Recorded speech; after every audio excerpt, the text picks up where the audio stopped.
Hello there and welcome to your weekly dose of inspiration. My name is Michael Zimanji, still standing in for Alex Chamwada. But before we get the ball rolling, this is what we have in store. She went to Ghana for work, but remained there for love. And now, Leah Nduati is using her connections home and away to foster trade between Kenya and Ghana. Business people in Kenya could come and partner with landowners here and actually set up their farms here. On Kenya to the World, the Kenyan company exporting handmade crafts all over the globe. Our biggest market is in the US. And on My Magical Kenya, we take you to Kenyatta House in Maralal, the place where Kenya's first president was detained. Today we're taking you to Ghana and we'll follow the life of Kenyan-born Leah Nduati. Now, Leah has lived in Ghana for the past 11 years and has played a key role in cementing Kenya-Ghana relations. Alex Chamwada was able to have a sit down with her, and this is her story.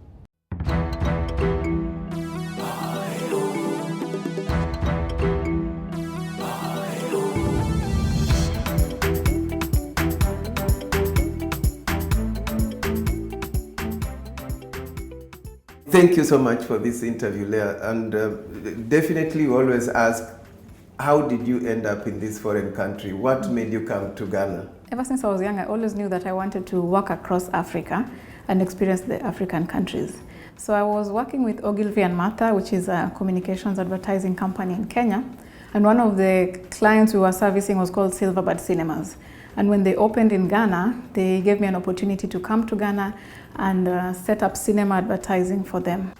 This was in 2009, and upon arrival, Leah immediately fell in love with the country, its people, and the numerous opportunities available to the extent of starting a company here.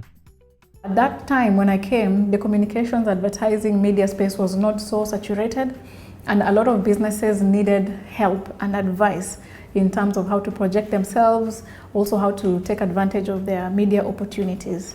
After working with Silverbird Cinemas, I set up my own communications consultancy, which was called Bold Media Management. And we consulted for several companies on advertising, on media, branding, communication. And it was quite a thrill because I was young and the companies were eager to hear what we had to say. We could explore our ideas. That's one of the reasons I love communication. You could come up with different ideas that you can implement. And it was through this that a young Leah found herself rubbing shoulders with Ghana's political class. In part of this consulting, we also had a client who asked us to do a brief in 2014 for the president at the time, the Ghanaian president at the time, who was going to do a state visit to Kenya. So we wrote a small brief for him that he could go and to Kenya with and drive conversation there with. And from his visit, there were some trade agreements signed between Kenya and Ghana in December in 2014. It was monumental at the time because it was the first time a Ghanaian president had gone to Kenya since Kwame Nkrumah.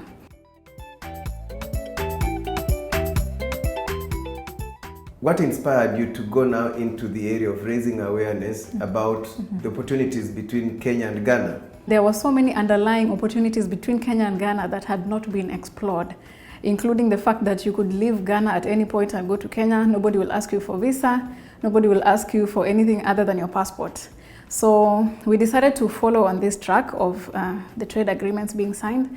And in 2015 May, we helped the Ministry of Agriculture in Kenya to do a trade mission to Ghana. And so it was Ministry of Agriculture in Kenya coming to meet Ministry of Agriculture here. There were some good deliberations. There was an exhibition happening where we showcased our Kenyan flowers, our Kenyan tea, our Kenyan milk. This was only the beginning for Leah. Following the success of the event, Leah eventually founded the Kenya Trade Expo Ghana. The whole idea was driven by the fact that there was a curiosity, but there was lack of awareness. So we decided that we're going to push the business community, both in Kenya and Ghana, to find out what are the opportunities between the two countries. We're going to push the industries of agriculture, tourism, ICT, education. The guest of honor at the first Kenya Trade Expo Ghana was former Ghanaian President John Dramani Mahama, seen in this photo with Leah. In Ghana, a lot of people do like to take holidays. They take their holidays in London, they'll take their holidays in the United States, but nobody has actually captured that market to take it into Africa and especially into Kenya. So when we are talking about these dollars that are going to the States and going to London, they could be coming to Kenya because we have even more to offer, I believe, in terms of tourism. So our mission on a personal level is to unite Africa through trade, business and investment. Yes, quite an impressive feat for the Kenyan entrepreneur. We will continue with Leah's story later on in the show, but for now, let's head to Eldoret, where Creation Hive, a Kenyan company, is busy exporting handmade crafts all over the globe. Take a look.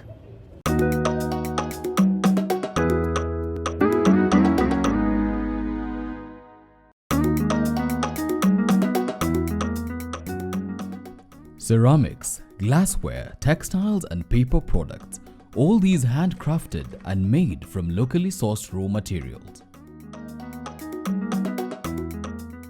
So these are our products. Yes. As you can see, these are our jewelry. So we have necklaces and bracelets. Yes. Okay, and then here we also have cards and journals. Yeah. And then this side we also make vases from upcycled glass and drinking glasses from the same and storage jars. Okay. We also make products from textile from Kitenge and Kikoi, which we have bags, aprons, and other stuff like kitchen towels and such stuff. Oh. We also have stuffed animals on this side.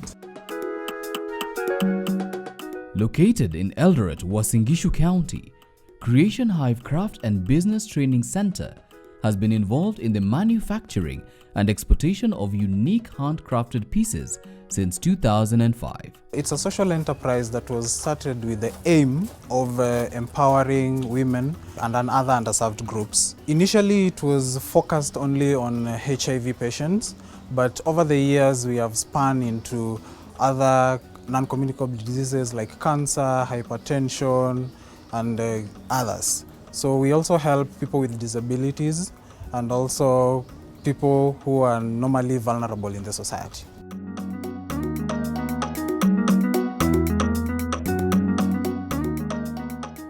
So once they come here, we get them into a program in one of our departments, which we have 4 departments. We have tailoring, we have ceramics, we have paper, and we have glass. So depending on the interest of what a person likes, that's where we choose which department to train that person in.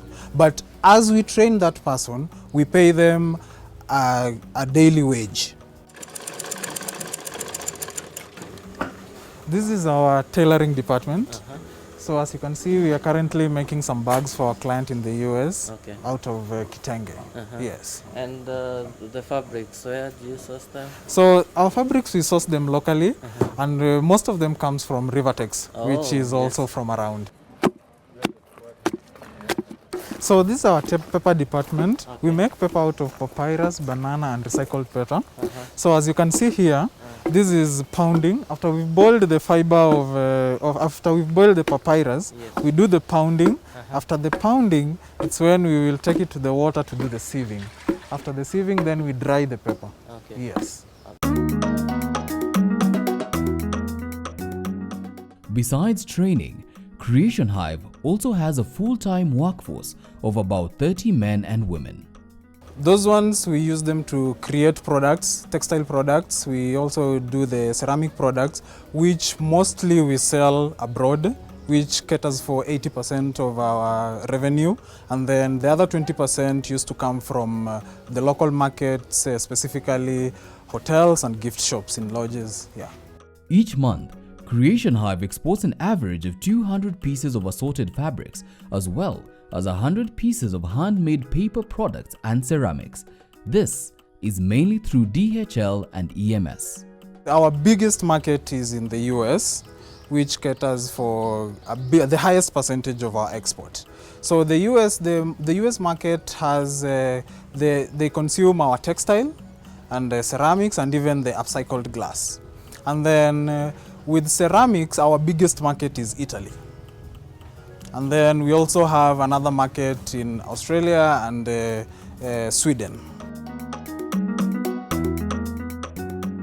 Since incorporation, Creation Hive has been able to change the lives of over 2,000 people directly through its training program. How we do that is we work in conjunction with other partners. So like instantly for now we are working with International Cancer Institute, whereby they bring in their patients, we train them, and then we look for grants on how we are going to help them set businesses. We will now help, if it's, let's say it's a person who is in the tailoring department, we will now help her with the sourcing for the sewing machine, and also give her some little money for her to help with the day-to-day running of the business as it starts. And then after that, we also make a follow-up to see if this person is that person still doing whatever we funded him or her to do. Through partnerships with organizations like the International Cancer Institute and Indiana Institute for Global Health Kenya, Creation Hive has been able to build a name for itself abroad. This has been the key to their global success. And with corporate social responsibility at its core, the only way to go is up. And that's Kenya to the world.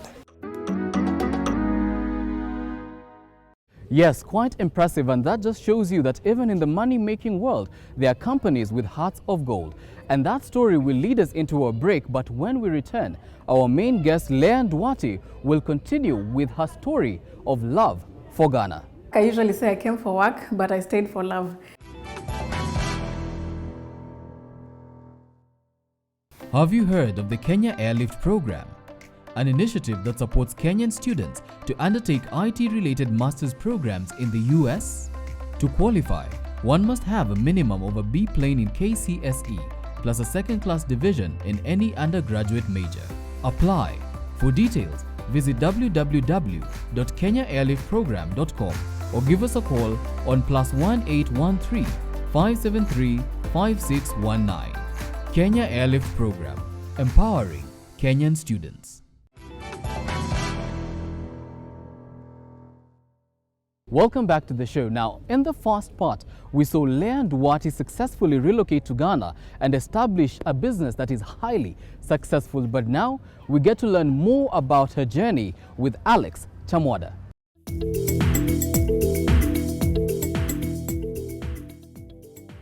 Leah Nduati's 11-year-old journey in Ghana is a journey colored with passion for trade. She says every business venture she's been engaged in has been fruitful, but this is not the main reason she decided to call this country her second home. I usually say I came for work, but I stayed for love. So at some point in my journey, I met my Ghanaian husband and we got married. At the time I was starting the consultancy, we were not married yet, but by the time we were doing the Kenya Trade Expo Ghana, we were married. And now it was about taking our marriage to the wider continent. Yeah, to the wider Africa and marrying the two countries. Like Kwame Nkrumah. And even in Ghana itself, we pushed a lot for intertribal marriages. So we are pushing also for intra-African marriages, whether be it personal marriage or business marriage, it's all marriage. And at the end of it, that's what drives peace, that's what drives unity. Leah's husband, Nana Yao Lee, has doubled up as a business partner, and it is interesting how this relationship came about. Hapa ni nyumbani, I have African in-laws, Ghanaian in-laws. My mother-in-law is a traditional queen, so we have ties with the community. And what happened, we took our wedding to Kenya. We did everything in Kenya. And when we took the Ghanaians to Kenya, they were so amazed at, like wildlife. We had the wedding in Naivasha. So you're driving along, you're seeing giraffe, you're seeing guinea fowl. Here they eat guinea fowl. So they were so fascinated to see guinea fowl, fat guinea fowl walking around, and we don't eat them. So that was quite interesting, yeah. And that also opened us up to seeing that, okay, a lot of exposure has not been done between Ghana and Kenya, because they were even surprised at the quality of hospitality that they were getting and for the price they were paying. Lee has played a key role in Leah's business ventures as he was co-founder and financier of the business expo Leah has been organizing. And the couple has worked together in many initiatives aimed at boosting trade between Kenya and Ghana. Since then, we now started pushing, my co-founder and I, and we pushed a lot for trips between Kenya and Ghana. We facilitated a lot of business people to Kenya, including to see the president himself, President Uhuru Kenyatta. And we also facilitated a lot of business people from Kenya coming to Ghana to find out about setting up and to set up partnerships here. Those initiatives have had a positive impact on easing movement of goods and services between the two countries. Like the tariffs, the import-export tariffs that were there. So if you want to bring your product, what are the logistics costs? What are the taxes that are going to come? So we even experienced that some of the companies coming, for example, bringing flowers, you definitely had to get some certificates from the government before you could even bring in the product. So these are some of the things that were not in the forefront or companies were not aware of. So this is some of the things we've fought. Also bringing the tariffs down for Kenyans and making sure that, for example, we have a standards board in Kenya. We have a standards board here. If I'm bringing a product here and it has already been certified in Kenya, why is the double work happening? At the beginning when we started, there was no Kenyan High Commission. So, and we were trying to push sort of what they call a governmental agenda where it is bilateral relations. So it was very difficult at first to gain credibility, but we worked with the Ghana Investment Promotion Center and they trusted us, they gave us their trust. We also made sure that with the Ministry of Foreign Affairs, we could not go as the consul, we could not go as an embassy because we didn't have that. So I pushed and made sure that the Kenyan community, we have a leadership team, and we made sure that we went and sat with the Minister of Foreign Affairs at the time, and she said she'd never seen a community, like a foreign community, come to see her, but we were very deliberate in the agenda. Ambassador Elfas Barine, who reported to Accra in December 2019 as Kenya's first High Commissioner to Ghana, acknowledges the role this hard-working couple and the Kenyan community at large have played in cementing trade ties between the two countries. We have Kenyans that are in hospitality, we have Kenyans that are in the banking sector, we have Kenyans in ICT sector, we have Kenyans in media like yourselves and many others. We have Kenyans that are in the NGO fraternity. We also have Kenyans that are in business, real estate. So the Kenyan community here is strong. We also spoke to the chairman of Kenyans in Ghana Association, Thomas Okola. With the High Commission here, we are very proud and very happy that finally we have a very outgoing High Commissioner. When he came, he reached out to us. We've been working very closely, hand in hand, and now we have the government representing all of us in the country.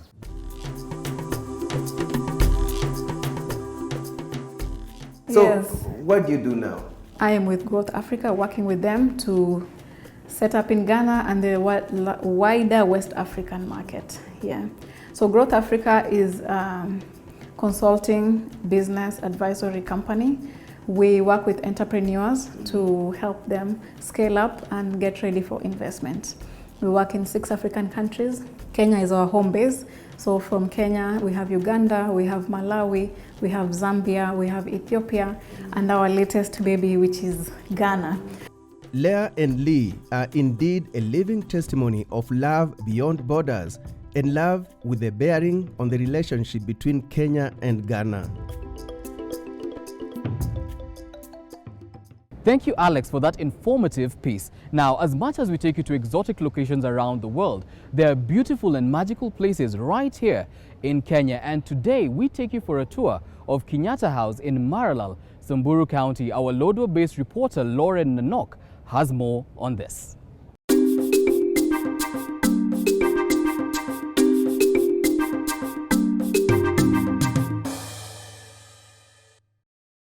My Magical Kenya, brought to you by Chams Adventures. Surrounded by hills, the 3-bedroomed bungalow was built in 1959 and sits on a 28-acre piece of land not far from Maralal town. This is the entrance. This is where Mzee used to relax. Yes. The National Monument is a key landmark in Kenya's struggle for independence. In the house that is today National Monument and the National Museums of Kenya, it is preserved as it was when Kenyatta was living there. It tries to tell the history of Jomo Kenyatta, more so the time he spent in Maralal. When the Kapenguria Six were arrested in 1952, they served their imprisonment for 7 years in Lokitang in Turkana County. Then the late Mzee Jomo Kenyatta was put under a 2-year house arrest in Lodwar. He was eventually moved to Maralal. This is the time where negotiations were taking place to chart the way forward to Kenya's independence. And the journey to Lodwar was quite far, and therefore Maralal offered a very conducive environment for these talks to take place. So we have the Kenyatta House that is in Maralal. This is a house that was built similar to those that were built for senior government European staff. It is a 3-bedroom house with a living room that served as a dining room too. We have washrooms in it, a kitchen, and this is the house where now Kenyatta was brought. And why is it a significant tourist site? Kenyatta was now had served his time, and now it was time for him to be released. And therefore, it was a time also for negotiations to take place. And from the leader of darkness and death, now comes the leader, the father of the nation. This is also a spot that one will not afford to miss out on whenever they are in Maralal town. This is a place whereby if a visitor to Maralal must visit. It has memories of the contribution of Mzee Jomo Kenyatta. This was the birthplace of Uhuru, Kenya's Uhuru, because this is where now the table was laid for people to come together and discuss and to reconcile. And as old as it is, it still displays ancient exhibits used by the late Mzee Kenyatta, Mama Ngina and their 2 children, Jane Jerry and Christine Wamboi, now Christine Pratt. The furnitures, some of the utensils that he was using, the telephone that he was using, all are preserved. And also the memories of his stay there, like the images that were taken, are also displayed within this place. On clear days, you can catch a glimpse of Mount Kenya, hence the title of Mzee Jomo Kenyatta's book, Facing Mount Kenya, that was concluded in 1938, right from his master bedroom here. You can go in. The magical Kenyatta House, 62 years old, but still strong not only in structure, but also in Kenya's independence history. For My Magical Kenya, I'm Lauren Nanok in Maralal. My Magical Kenya, brought to you by Chams Adventures. Wow, what a beautiful story. A lot of history from Samburu County. And remember, My Magical Kenya is basically a segment where we get to showcase the beauty that is our motherland to anyone who would want to come and visit here. And that story brings us to the end of the show. Thank you for tuning in and see you next time.